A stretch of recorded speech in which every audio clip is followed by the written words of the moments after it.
मधुबनी जिला के लौखी प्रखंड के परसाही गांव में एक ऐसी घटना घटी है जिसको सुनकर आप भी दंग रह जाएंगे। जहां एक युवक जिनकी उम्र 25 वर्ष बताई जा रही है, उनकी हत्या करके परसाही गांव के चौरी में फेंक दी गई है। तो वहीं आपको बता दें कि इस घटना को लेकर के चारों तरफ अफरा तफरी मच गई है। वहीं जैसे ही लोग इस घटना को सुने हैं, लोगों की भीड़ काफी यहां बढ़ गई है। आइए हम आपको दिखाते हैं कि इस घटना को लेकर के लोगों में क्या रिएक्शन है।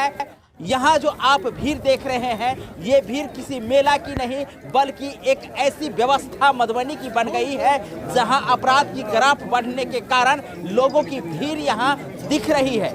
ये कोई मेला का भीड़ नहीं है बल्कि मधुबनी में बढ़ते हुए अपराध के ग्राफ का भीड़ है, जहां लोगों की भीड़ जुट गई है और लोग प्रशासनिक व्यवस्था पर अंगुली उठाते हुए आक्रोशित हो रहे हैं। तो वहीं आक्रोश जताकर प्रशासनिक व्यवस्था की जो ढुलमुल नीति है उस पर सवाल या निशान उठाते हैं कि आए दिन मधुबनी, दरभंगा हो या मिथिलांचल की तमाम वो जगह जहां ऐसी घटनाएं दिन प्रतिदिन देखने को मिलती है। आइए हम आपको इस घटना के संदर्भ में विशेष जानकारी देते हैं। आखिर ये घटना घटी है कैसे, वैसे इस घटना को लेकर के लोगों में काफी आक्रोश है। तो वहीं इस घटना स्थल पर परिजन अब तक नहीं पहुंचे हैं, लेकिन जिस प्रकार से लोगों का कहना है कि ये लड़का बहुत ही अच्छा था, तो वहीं आपको बता दें कि इस घटना के बारे में हम आपको विशेष ग्राउंड रिपोर्टिंग के माध्यम से दिखाएंगे, जहां इसकी खुलासा हम बारीकी से करेंगे।